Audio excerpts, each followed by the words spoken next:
اللہ ہی اپنے بندوں میں سے جس کے لیے چاہتا ہے روزی فراخ کر دیتا ہے اور جس کے لیے چاہتا ہے تنگ کر دیتا ہے۔ بے شک اللہ ہر چیز سے واقف ہے۔ اور اگر تم ان سے پوچھو کہ آسمان سے پانی کس نے برسایا، پھر اس سے زمین کو اس کے مرنے کے بعد کس نے زندہ کیا، تو کہہ دیں گے کہ اللہ نے۔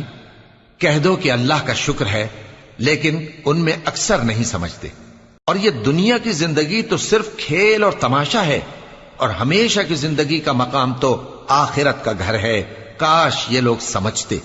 پھر جب یہ کشتی میں سوار ہوتے ہیں تو اللہ کو پکارتے، خالص کرتے ہوئے اسی کے لیے اطاعت کو، لیکن جب وہ ان کو نجات دے کر خشکی پر پہنچا دیتا ہے تو جھٹ شرک کرنے لگ جاتے ہیں، تاکہ جو ہم نے ان کو بخشا ہے اس کی ناشکری کریں اور فائدہ اٹھائیں۔ سو خیر، ان قریب ان کو معلوم ہو جائے گا۔ کیا انہوں نے نہیں دیکھا کہ ہم نے حرم کو مقام امن بنایا ہے